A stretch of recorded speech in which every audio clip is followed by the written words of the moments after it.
It's 10 o'clock, and welcome to Creating the New Normal Leadership in a Post Pandemic World. This is Ben Baker, and this is Claire Chandler, and we are coming to you live coast to coast. And this show is the fourth in a series. We've been doing this. This is our first live event, but we've been doing these as recorded events every Friday, and they are posted live on on this YouTube site.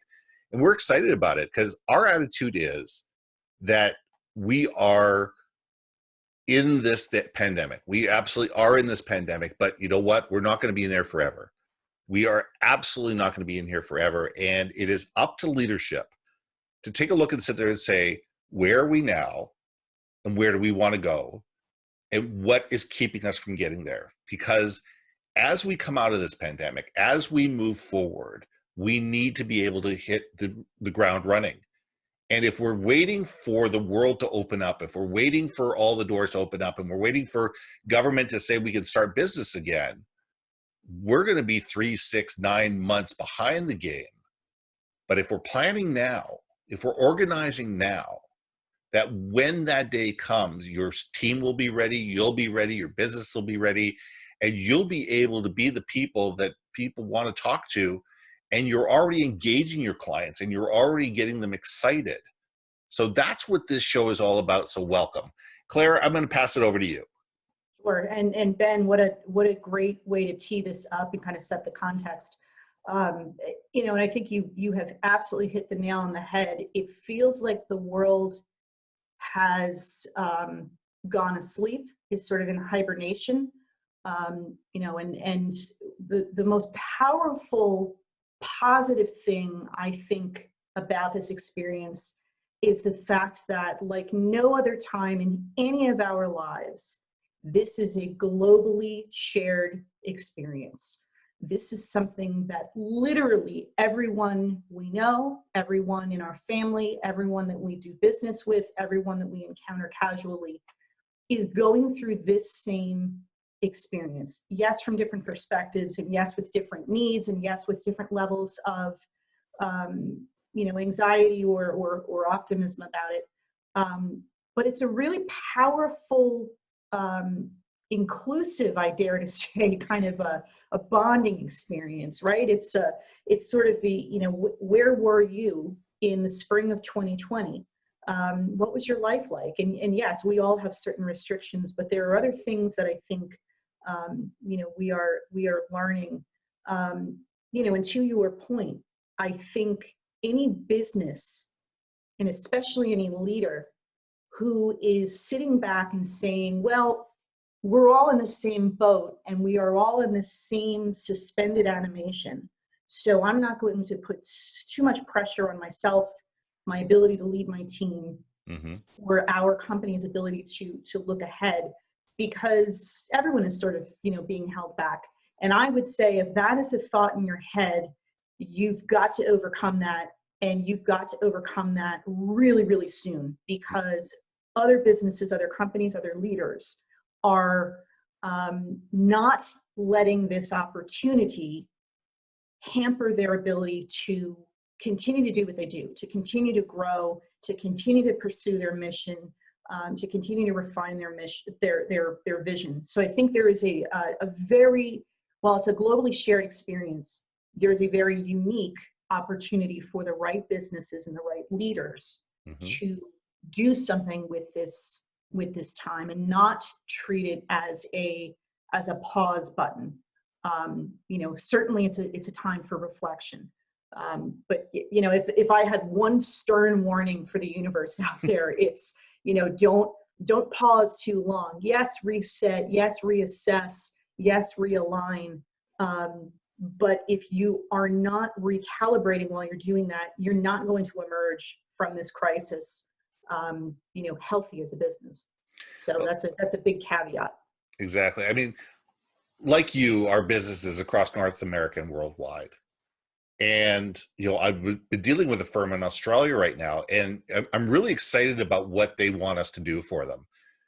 Their leadership contacted us, me and a partner of mine out of Australia. And what they want us to do is to go out there and do an engagement survey to a bunch of their customers to sit there and say, look, what are the challenges you're facing right now?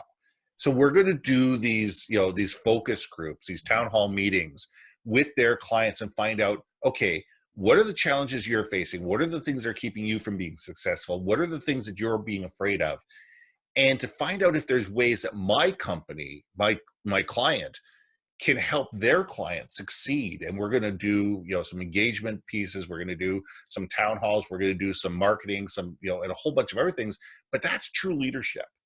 It's realizing that by taking care of our customers, by communicating with our customers, by working with our customers, we're going to build that affiliation and we're going to build that loyalty. And it may cost them more in the short term, but in the long term, the dividends will be there because those clients are not going anywhere. They're going to say, listen, they took care of us. They listened to us. They understood us. They valued us through this whole crisis.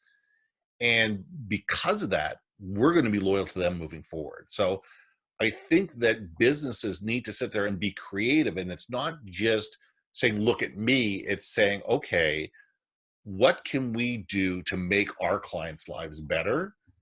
And focus on that, because you may, as a leader, you may sit there and say, you know what we're doing right now is not serving our clients. We may need to pivot. We may need to sit there and say, okay, we've got the brain trust, we've got the equipment, but we can look at a different way. I mean, in Canada right now, and I don't know in the United States, a lot of breweries have refocused where they're now making hand sanitizer. I mean, that's a brilliant thought process. Alcohol is the main ingredient of hand sanitizer at 60 to 70%. So they're taking those tools and the expertise that they already have and turning around and making hand sanitizer. So that's leadership. And I think that's what we need to focus on, is how can we pivot as companies, as leaders, as citizens of the world, to make this world better moving forward. It's such a great example. You often hear the term victim mentality used toward individuals who, maybe didn't have the best upbringing, or, maybe had tragedy strike. And you have two choices, right? You can play the victim and you can say that the world is against me and therefore I'm going to give up because I just can't catch a break. Or you can use that as, steps in your journey and learning opportunities and ways, as individuals to pivot. We don't often use that phrase victim mentality with companies, but the breweries are such a phenomenal example of that creative pivot. In New Jersey, where I am, the microbreweries had been sort of late arrivers in the state for a variety of reasons, but they were finally permitted to kind of open up, and boy, did they. And they're everywhere now. But they're relatively small. They are just so passionate about brewing beer. My husband and I are extremely passionate about patronizing their establishments. But that is a business that had a golden opportunity to play the victim. Right. To say, this is going to be, our swan song. This is going to be what is the death knell for our industry or our business, because we're just too small. And they have made this conscious choice to think bigger, right, rather than to play small. And it's such a big pivot to go from playing small to thinking bigger and then playing bigger.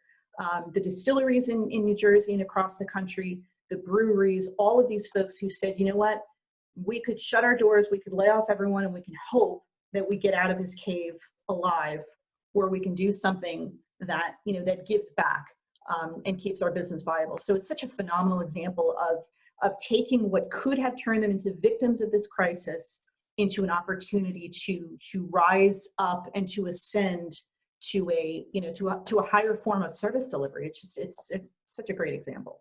Well, we all need to be thinking that way. We all need to be rising up.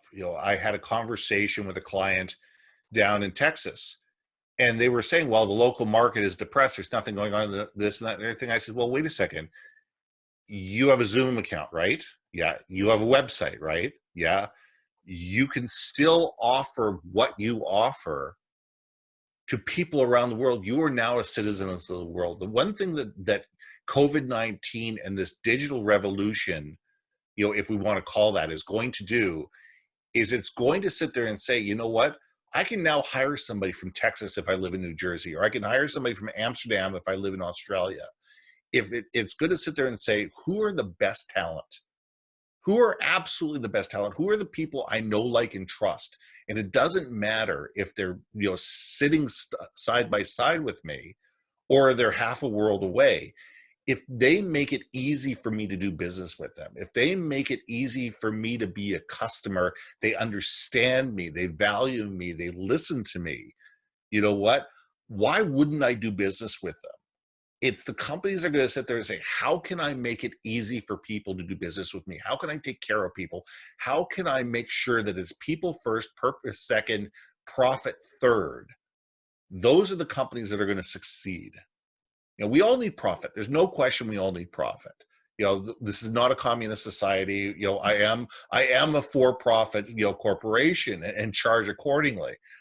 But, I truly believe that if we don't have purpose, if we don't take care of our people, and I'm talking internally and externally, we're missing the boat and we're going to be left behind.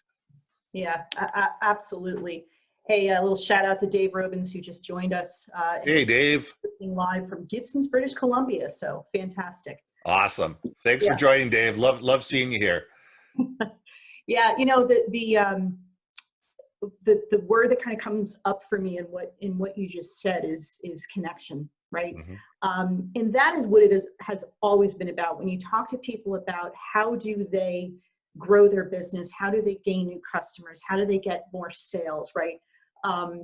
It's not about having the best product or the shiniest brochure. It's about how deeply I can connect to what it is that you truly need, and and how we can deliver a solution. And I think, to your point, that need that is so essential in businesses to make that connection has gone even more, even deeper and more critical in this pandemic. But I do think, because of the time that we live in, the technology, whether it's video conferences like we are on right now, or other technology that does make it relatively seamless to connect to someone between New Jersey and Canada, between Amsterdam and Australia, all of those examples. We really do live in an extraordinary time. Oh, yeah. I mean, we've never seen a pandemic like this. Okay, I get it. But again, I think what we are enabled to do, both through technology and just within ourselves, to creatively look at the situation and say, this will not stop me from serving my clients. No. I think if you look at it from the right perspective, right, it's the half empty, half full kind of a thing. It's the victim mentality versus the service mentality. It really is a very critical time during this shared global experience to step up your game and to think in a different way and to serve on a bigger scale. Well, it's true. And I take it one step further. I don't think that the glass is either half full or half empty. It's refillable. Mm. And if we take a look at the glass being refillable, the opportunities are amazing. The opportunities are absolutely amazing when you think about it and sit there and say, okay, just because it's always been this way doesn't mean it always has to be that way. We need to move forward. I mean, perfect example with technology. You and I are on Zoom. I'm in Vancouver. You're in New Jersey. And the world is watching us right now on YouTube. The fact that we can, seamlessly integrate this technology and blast it out to anyone who wants to watch it worldwide is an incredible experience. And they can watch it either now or they can watch it later, and they can rewatch the material. And it's thinking as leaders with that mentality. It's thinking that with the leaders that, what don't I know? Because that's the thing is we don't know what we don't know. Right. And the more we can ask the questions and say, okay, what am I not seeing? What don't I know? What are the opportunities that I'm just not seeing? And talking to our people and listening to them and sitting there and going, okay, what are you seeing out in the market? Talking to our customers, what are your pain points? What are you seeing? What are things that you'd like us to be able to help you with that we're not currently doing? Those conversations are going to lead to some incredible opportunities. And it's a matter of leaders being able to synergize all that, develop a plan, develop a strategy, and then leading their teams forward to be able to be successful. And and it's all about at the leadership level, at the company level, even for the entrepreneurial level, like you and I, we have become a community of learners. Yeah. Right, and that had been enabled prior to COVID-19 by social media, by technology. I have, since I went from the corporate world into my own consulting business 9 years ago now, I have been amazed, pleasantly amazed at the amount of openness and sharing in this network of other entrepreneurs. I really thought going in, it was going to be cutthroat. It was going to be, super competitive. And I think, again, because of the time we live in and the world that we live in, which, is growing by population, but shrinking in terms of ease of access to each other and ease of connection, there are opportunities for literally everyone if you choose to see them. And so, I think what some leaders who were a little bit slow to that concept have learned through this globally shared experience is no one on the planet has the true answer, the true solution to this thing. No. There have been a lot of people that it struck first and they were, caught flat-footed and they had to react. There were others who saw it coming a little bit more and started to prepare, but really didn't know what was going to, stop the lava flow. And we're still learning. And I think, the more there is transparency and learning and an admission that holding back knowledge and holding back lessons learned is a deadly detriment to the entire global community. I mean, we can't overstate that enough, right? Agreed. But how that translates into business, where leaders have this community of learning within their organizations. I have seen when I was in corporate and I was in HR and I was running a training department, the drum we were constantly pounding was, how do you build a learning organization? Right. And we struggled and companies struggled. I think we're almost there now as a result of the pivots that we have been forced into through this global pandemic. It's not just learning organizations anymore, it's learning communities. It's sort of microcosms of teams and employees and leaders and companies and countries coming together to try to solve a universally felt problem through their unique perspectives. And I'm an eternal optimist. Yeah. Which is not to say I've not had my share of hard knocks and all of that sort of thing, but I do try to look for what are the silver linings, right? What are the opportunities that come out of this? How can we learn? How can we be better? And how can we ensure that we don't repeat the sins of the past? So this concept of a learning community and this global sort of realization that it took a global pandemic for us to finally get what that meant. But boy, it's beautiful when you see it in action. Well, it's interesting because I think that every leader, and here's the thing with me, leadership is an attitude, it is not a title. So when I'm saying leaders, I'm talking about managers that actually lead and don't just manage process, but actually lead people and inspire people. Directors, vice presidents, executive vice presidents, C-suite, CEOs, whoever, they're all leaders when they're inspiring people, when they're building confidence and trust, and they're helping move the process forward. Those are leaders. But I think that leaders at every level need to find a cadre of people. And it might be a cadre of people within your organization, or it might be a cadre of people outside your organization that you can meet with within a cone of silence and say, you know what? I just don't get this. We're wringing our hands, we're pulling out our hair. We just don't understand it. We're frustrated by this.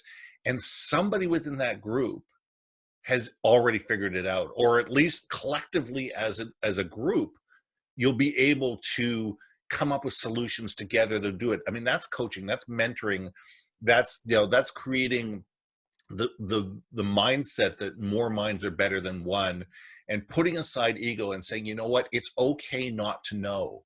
It's okay to be vulnerable. It's okay to be in a position where you don't have all the answers. I belong to this great group that meets every Thursday morning at 8 o'clock on the West Coast. And there's 25 or 30 of us that get on Zoom, and there's expertise from every region. And everybody's sitting there saying, how can we make things better for everybody? You know, everybody chimes in, everybody's listening, everybody's contributing, and the meeting is getting better and better and better. And it's only because there's respect in the room to sit there and say, you know what? None of us have got all the answers. None of us have seen everything. Some of us got a little bit more gray hair than others and have been there through, you know, 9/11 and Y2K and 2008 and, you know, into the 80s and the gas crisis and everything in between. And some of us haven't, but it's that collective knowledge and realizing that good ideas, you never know where they're going to come from. And we all need to be listening to each other and helping each other to be able to move forward. Yeah, and I could not agree with you more. And I think, you know, that is another positive outcome that this pandemic is forcing among just human beings in general. I mean, if ever there were a time to show vulnerability and to admit that you don't know everything, now is the time. And this this ridiculous pandemic crisis that we're in removed that excuse, removed that fear of saying, I truly don't have an answer to this. I don't see the end of the tunnel. I don't know how to get us through that. And I'm very hopeful that this will teach all of us, because I have been victim to this as well, right? Absolutely. You're sort of trained, or you're groomed, or you're raised to believe that if you say as a leader you don't know something, or you admit to a weakness or to a vulnerability, that is a sign of, frailty, or it's a sign of failure. And it's absolutely the opposite. It's absolutely the opposite. And I think, if this, again, experience got people to develop muscles around showing vulnerability, expressing vulnerability, and laying it out there and saying, I know you're vulnerable too. Let's not dwell on what you're vulnerable about. Let's work together to strengthen the community. Because that's truly what this, this has been the global lesson. And I think it's a very big business lesson as well, to say, I said out loud finally, and it took a pandemic to do it, to say, I'm scared. I don't have all the answers. I don't know that I'm going to be able to keep the doors open or keep all of my people, and I don't quite know what to do about it. And the sky didn't fall down on me when I said it. It's amazing what happens when you finally admit what everybody around you already knew, which is you're not perfect. Yeah. And when we do that, when we say, you know what, I don't know, but I'm going to find out.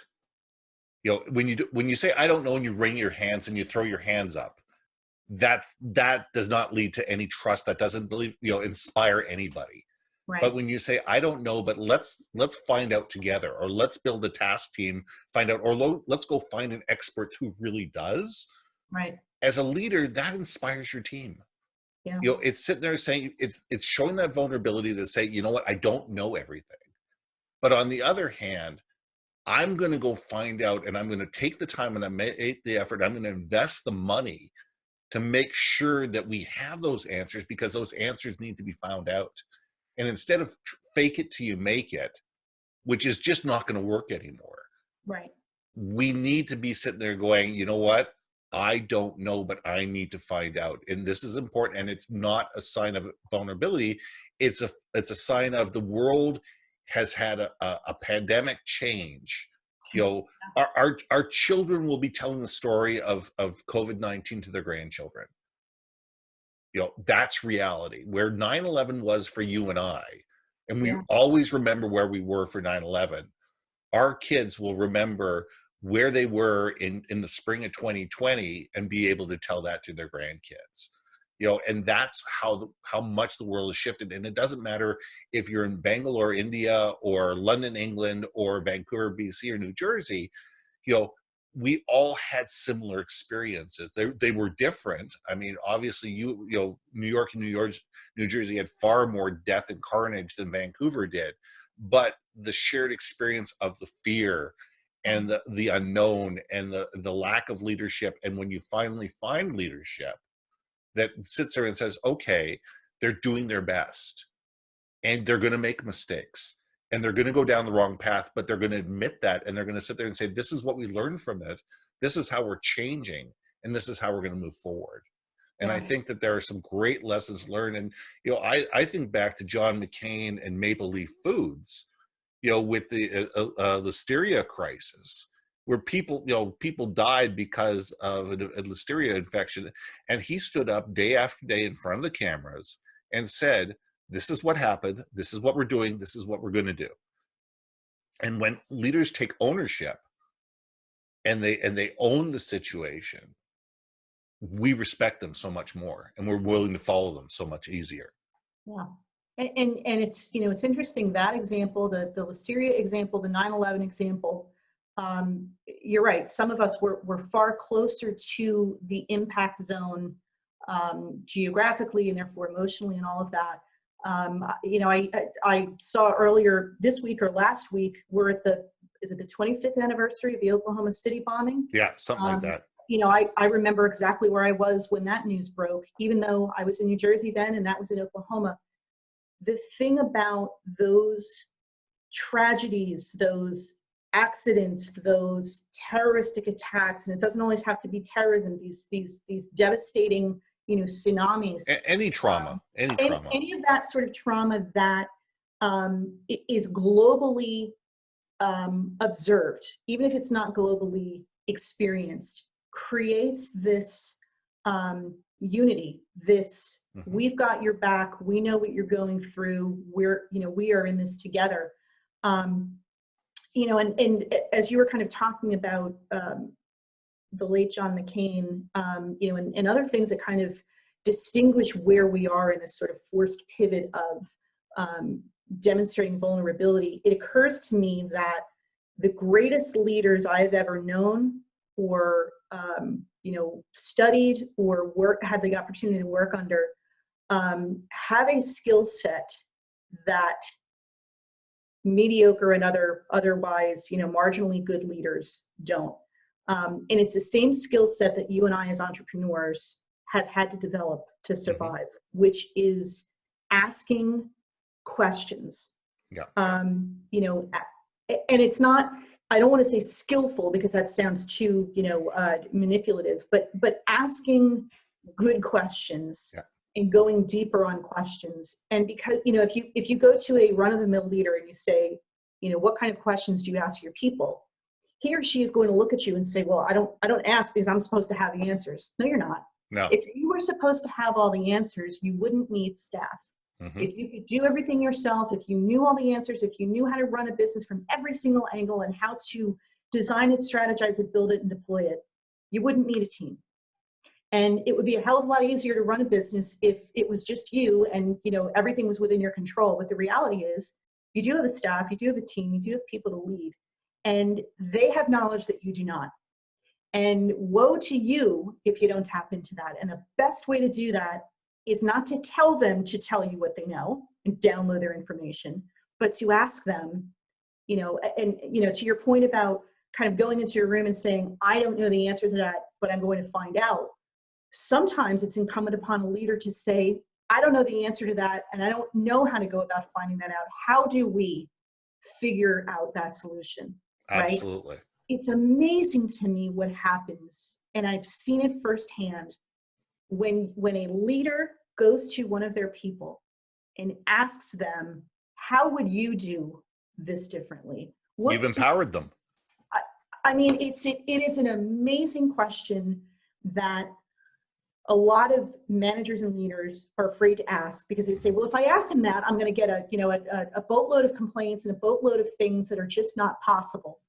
And, you know, I say to those people, how do you know? And, you know, based on what experience, right? Go ask them. They're already here, they're doing a job, but are they truly pouring their best talent, their best effort into it, their best thought? Or have they stopped innovating because you've stopped asking? Oh yeah.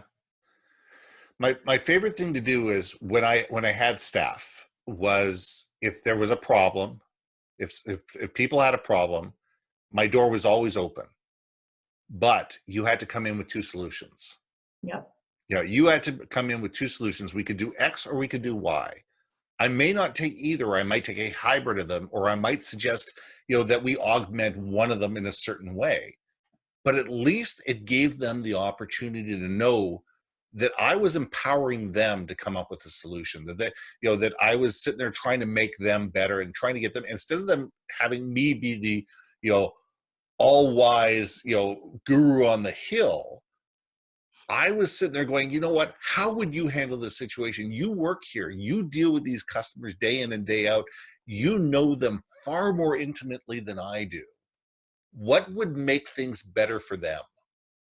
And when you empower your people to make those decisions and come up with solutions and, develop their own form of leadership, your team is always going to be better. And that's what leaders should do. They should inspire their teams to be better. They should wake up every morning and say, what are the tools my people need to be more effective today? And I think that's where leadership needs to go. And I think that's, as leaders moving forward, I agree with you. We can't know everything. We can't do everything. We can't be everywhere. So we need to empower our people. Command and control, carrot and stick, gone. Forget about it. It's done. Right. You know what? There's too much information on the information superhighway. Even they just have to go to Glass Ceiling or whatever the website is, or Yelp or whoever, and they're going to know that, wait a second, we're not being treated as well as the company down the street. Why should I be working here when I can go work there? Right. If I'm not being treated, if I'm not being valued, if I'm not being empowered, why would I not walk out the door and go somewhere else? And every person that you lose costs you $100,000 to replace. That's right. Be a leader. What's funny is I recently, partly because of this, these restrictions and staying home and all of that, I rediscovered my love for the show, The West Wing. Yeah, I have the whole series on DVD. Okay. It is, first of all, it is as relevant now as it was 20 years ago when the series was out, and I can't believe it was 20 years. But when I watch those episodes and I watch Martin Sheen as the president, and yes, it's partly idealized, right? Not that he's perfect or does everything the right way, but it's, everything's scripted, obviously. But what that is an amazing illustration of is, this is a guy who, the character he plays is, I think he's got a doctorate in economics. He's a highly educated, really, really smart guy, knows his stuff. But you'll notice that he never makes decisions on his own. Mm-hmm. He surrounds himself with, the best and the brightest who can advise him. And every time he takes a meeting in the Oval Office, it is some combination of his inner circle and other advisors and the Joint Chiefs of Staff, et cetera, who come into him prepared with information. And they say, here are the facts based on my expertise and my role and the accountability that you have instilled in me. This is what I recommend we do. And he takes all of that in, and he makes as informed a decision as possible. And if it's the right one, it's great, and he shares the credit. If it's the wrong one, the buck stops with him. Absolutely. So, and it just sort of drives home this point that, somebody who is supposedly, the most powerful person in the world, right? At least that's what Americans have the world believe. His decisions are only as good as the information he takes in and he processes and he acts upon. But he is the first to admit that he is not an army of one. He is not a team of one. He is the figurehead, the spokesperson, but it is all based on, what do the people around him suggest? What do they know? What do they research? What do they stand behind? Yeah. And now I'm going to make a decision because I don't have all the answers. Oh, yeah. If the president can say, I don't have all the answers, and I'm not just going to go and, in front of a microphone and make it up. And I'm still talking about the West Wing character, not, anyone else. Um, then who among us as leaders would be arrogant enough to say, I don't need to ask anyone any questions. I don't need to admit to what I don't know, because that's not what a leader does. And let's take that one step further, because I am a West Wing junkie. Let's talk about Ainsley Haynes. Yes. Ainsley Haynes was a long-legged, blonde, gorgeous Republican Yep. lawyer from Atlanta, I believe from Atlanta, Georgia. I believe so. Yep. And, totally contrarian to the Democratic agenda, totally contrarian to the viewpoints of a lot of the staffers and the senior staff of the people within the West Wing. But President Bartlett, hired her anyway because he said he liked to have smart people around him. That's right. And he said, she's smart people, and she's going to give me a voice and an attitude and a thought process that nobody else in my administration was going to give me. And she ended up being a powerful character because she ended up being that contrarian voice of reason. She wasn't, you say this, I'm going to say that. She's going to say that I serve at the power of the president, and I'm loyal to the president and to the philosophy of the presidency, but I'm going to look at things from my Republican roots, not just drink the Democratic Kool-Aid in every single way, shape, or form. So it's having leaders bring people around them that may be contradictory to their particular viewpoints, that may believe different things that they do. But if you can be constructive and you can have those conversations with these people, that believe things that you would never believe, you're going to be far more insightful and have a far more global viewpoint than if you're just insular and just surround yourself with people that believe exactly what you believe and say exactly what you say. Groupthink is the absolute death knell of a growing, innovative, competitive company. Yeah. There's no question. Yeah, his choice to go out and get her on the team, no matter what objections she raised, was such a great example of a leadership style that said, I'm going to create an environment where sometimes I'm going to yell and scream because I so passionately believe in my position or what I want to do, but I'm going to create this environment where you can come back at me if you passionately believe a different position. Mm-hmm. And I don't think there's an episode where Jed Bartlett isn't having a West Wing moment and yelling. But it's such a well done show and well drawn characters. But the analogy of that, the metaphor of that for modern day leadership, of surrounding yourself with people who are strong willed, have opinions, will share them, and report to somebody who says, not only should you share them, if you sit quietly and you don't step up and speak up, you're of no use to me. That's correct. Yeah. And I think that, that is the leadership culture that we need moving forward. Yeah. Is that good ideas can come from anywhere. I'm going to listen to all opinions. Ultimately, the buck stops here. Ultimately, I'm going to make the decision. Ultimately, I'm going to gather as much information as I can, and I'm going to make as an intelligent decision as I can moving forward based on the information that's put in front of me. But I'm not going to ignore a piece of information just because it doesn't meet with my particular agenda. And I think that great leaders now and moving forward need to have that philosophy in order to be successful, because, group, as you said, groupthink, or as Dave Robbins was saying, is silos. Having that whole silo mentality. Don't get me started on silo mentalities. I completely. Oh, absolutely. Yeah. I mean, I can tell you some great stories about silo mentality, and it's looking at things in a way where it just doesn't make any sense. I mean, here's a perfect example. 25 years ago, I worked for Kinko's Corporate. So my job was to handle all the corporate accounts in Western British Columbia. And once a year, Kinko's brought 800 sales guys and 800 operations managers to a central location for a 3 or 4 day conference. And sometimes we were all together, and sometimes the sales guys were in one room and the op guys were in another room. And this was a particular time where we have 800 people. We have think of this, we got this huge ballroom with a dividing wall down the center. And the sales guys are on the room to the right, and the opposite guys and girls were on the room to the left.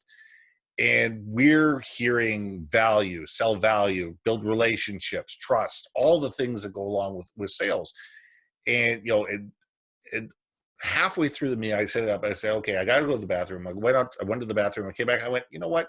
Just for interest, I'm going to sit in on the manager's, conversation and see what's going on. Well, from their point of view, is hammer them on costs, reduce costs. And it was a completely different mindset, a different set of culture. And you wondered why the sales guys and the ops guys within the organization hated each other, because we were being compensated differently. The theories we were being told are differently. The way we should treat customers are differently. The way we should treat staff is different. And because of that, there was this huge dichotomy, this huge rift. And, the organization obviously split apart because, Kinko's ended up being bought out by FedEx. And I'm not even sure it exists anymore. But organizations need to have one central voice. This is our culture. This is who we are. This is our purpose. This is how we treat our people, because you have one job as an organization, and it's take care of the customer. And when organizations and leaders focus their people on serving the needs of the customer, that's when success will really happen. When they're focused on my team is bigger than your team, and my budget is bigger than your budget, and my department is more important than your department, the customer loses, and eventually the company loses. Right.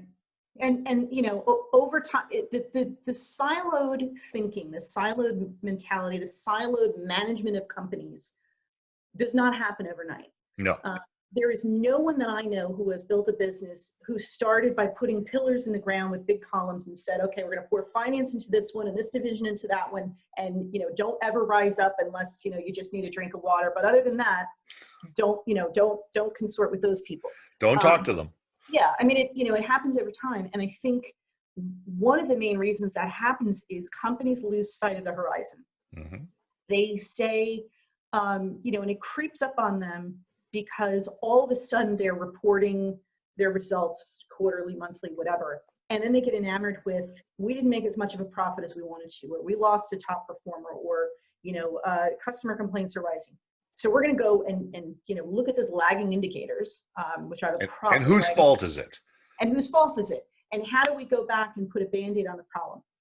These are companies that have lost sight of the horizon they're trying to get to. If they ever had one in the first place, right? You talk about the culture, and you talk about, we're going to have one voice and one, philosophy around who we serve and how we serve them. And they have to, not to echo Simon Sinek, but he's dead on right about this. You have to start with the why. Mm-hmm. Where are we heading? Why are we even, endeavoring to do this? And the more clearly you can see the horizon as a leader, and the more clearly you can express that to your people in such a way that it resonates for them and their own internal guidance system. First of all, your culture is stronger because you build it around that. And it makes decisions a hell of a lot easier, because now they are not about, well, is that going to fix the financial gap that we had last quarter? Now it's around, does this move us closer to where we said we wanted to be and why we are in existence in the first place? Right. No, absolutely. And I think that organizations need to reevaluate their culture on a regular basis. And they need to sit there and say, what are the things that are keeping our culture from succeeding? Who are the people that are keeping their company from succeeding? What are the processes? What are the procedures? What is the dynamics that are keeping our people from proceeding? And a lot of it comes out to do is how you hire people, how you onboard people, the brand story you tell people. And I think we'll get into the brand story in a different episode, but because I think that's a really a conversation on its own.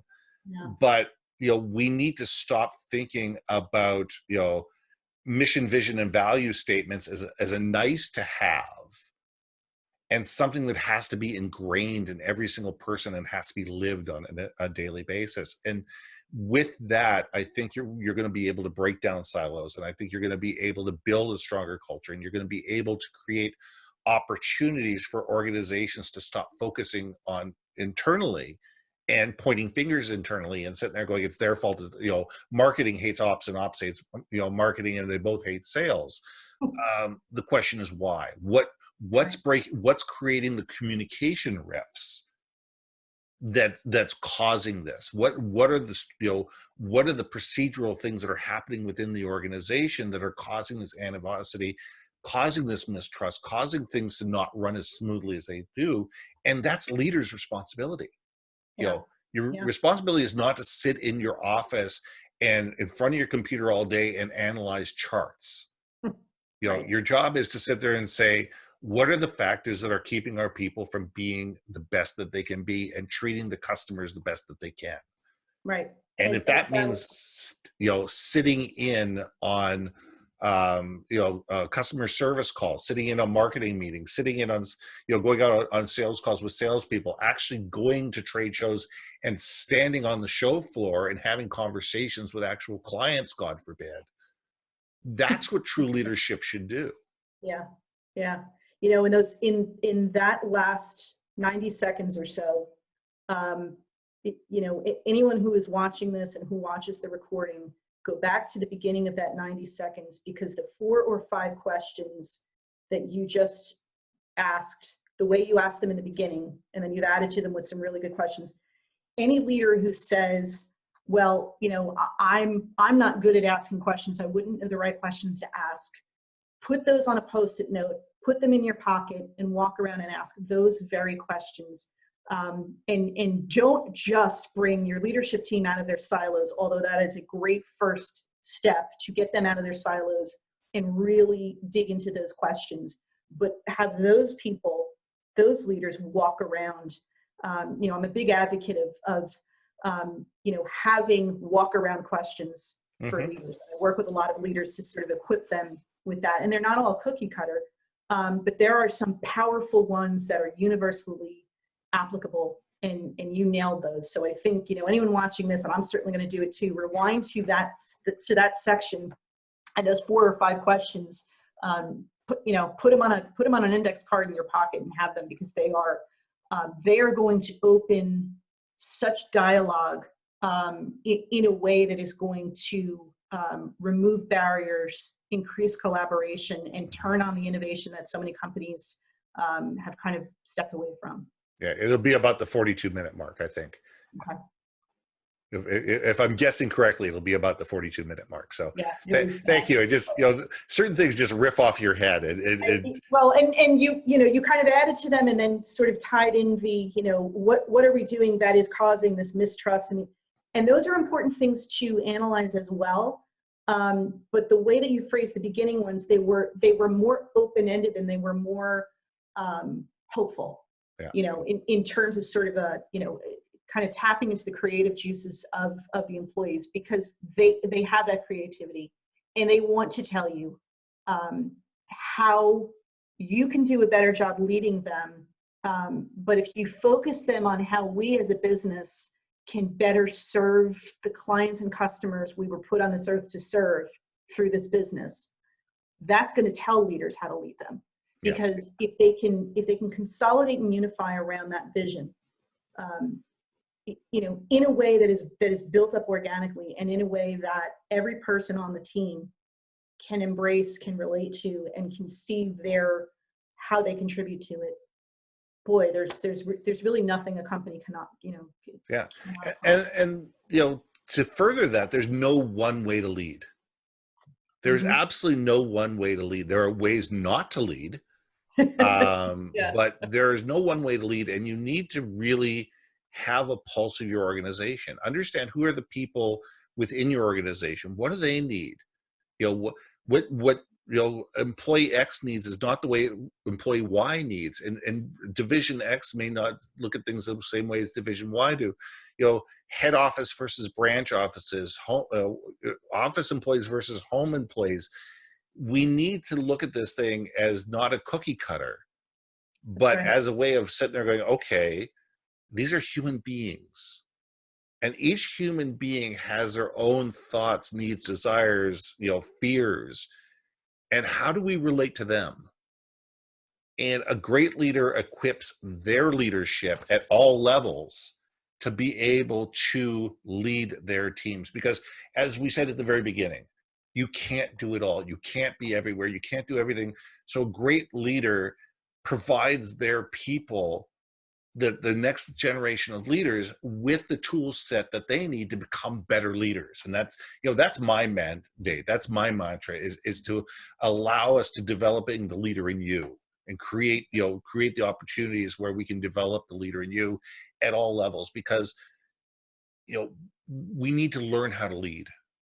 Yes, there are innate leaders. Yes, there are people out there that are naturally more inclined to lead than others. But even those people who are naturally inclined to leaders can always be better leaders. That's right. We can always be better. We can always be looking and say, oh, I did that really well, but how could I have done it better? And it's not beating yourself up. It's looking for opportunities to sit there and say, that was great. That was awesome. We had a great meeting. We did really, really well this quarter. That's phenomenal. Let's celebrate it. But what could we have done better? And how do we take this to the next level? And how do we make people even more excited? And that's how companies elevate, by celebrating the wins, but also taking a look at the failures and say, you know what? Those were cool too. Those failures allowed us to be better moving forward. So let's not point fingers and blame people. Let's sit there and say, okay, what are we learning from this? And you learn more from your failures than you do from your successes. Absolutely. And I think, to your point, a lot of companies, again, this doesn't happen from the outset, but over time it kind of creeps in, is this culture of either blaming or putting the failures behind us as quickly as possible. Mm-hmm. And if you don't take the time to say, yes, it is absolutely important to celebrate the victories and give recognition to that, it is equally important to get together, not in a blaming way, but to say, okay, we just had a failure. Cool. You know why that's a good thing?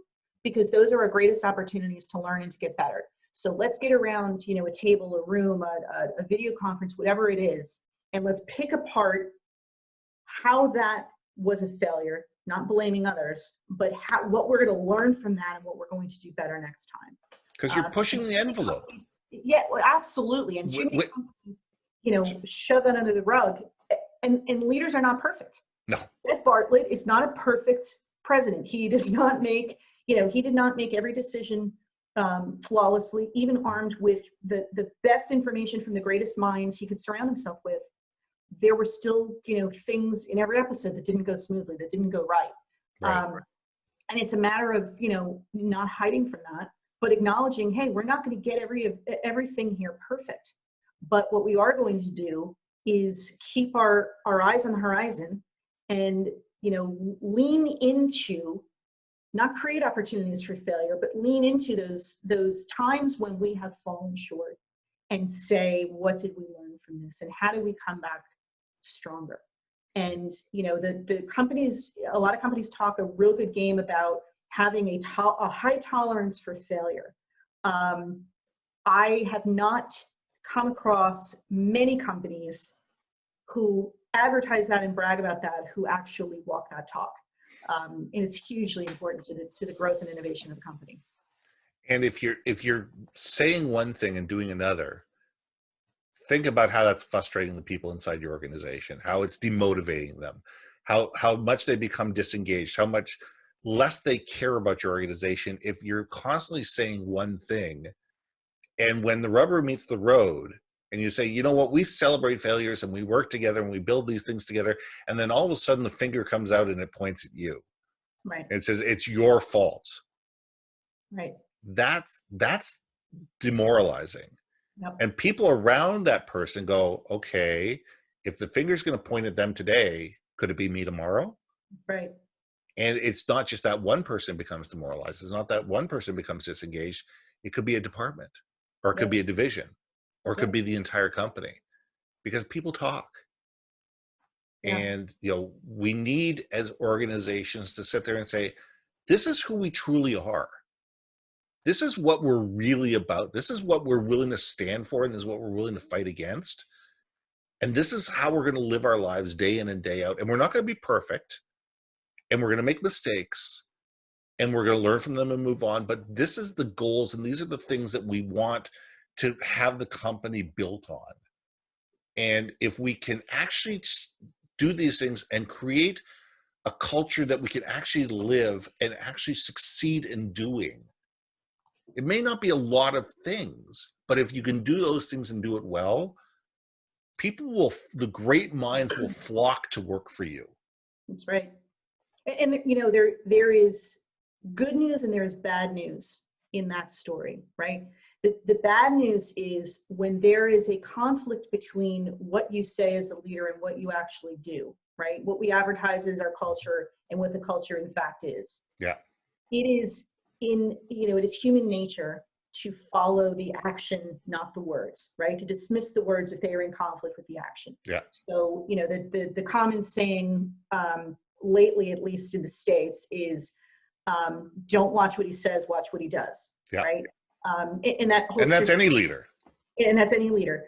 The good news is, as much as it is in our human nature to when in conflict, dismiss the words and follow the actions, it is also human nature to want to solve problems. Mm-hmm. And every employee, if you present something as this is a collective problem that we all share and it's holding back our ability to grow, or by extension, our employees' ability to advance and learn and all of that, but it's a problem that we know we can solve, that's going to tap into, my human nature as an employee to step up my game and to be creative and to figure out a way around it and to work with the people around me to in fact do that. Yeah. And I think, companies that tap into their employees' innate ability and desire to solve problems get farther ahead. And what better time than during this, self-imposed kind of restrictive mode? This is an opportunity for self-study. This is an opportunity for pruning what does not work, pruning what does not serve your company and your clients and the people that you employ, and in getting stronger, because I guarantee you your competitors are doing exactly that. Yeah. Well, I think that's a phenomenal place to end, because we've been riffing on this for about an hour, and we had some incredible things. Okay, Dave, what are you doing later? We'll Dave, we need to have you out for a drink afterwards with this. I love your comment on Brian Scudamore and his new book, 1-800-GOT-JUNK. You're absolutely right with that. You know what? Read the comments. Dave's been really insightful. If you get a chance to read through this and read all the comments that went along with this, it's awesome. Everybody, thank you very much for listening into this. Whether you're listening to this live, whether you listen to it later, whether you record it, whether you send it off to somebody, if there's any way that Claire or I can be of help to you, get in touch with us. We'll put our information in the show notes, but you can get in touch with me through yourbrandmarketing.com. And Claire? You can reach me at claire@talentboost.net. There we go. So it's Ben at yourbrandmarketing.com or Claire at talentboost.net. Get in touch with us. We'd love to hear from you. We'd love to help you out. So thanks a lot for being part of the show. Thanks for joining us, and join in every week. We're going to be doing these as recorded the first few weeks of the month, and the last week of the month, the last Friday of the month, we're going to do it live. So we're looking forward to having you. Thanks, everybody. Thanks, Dave.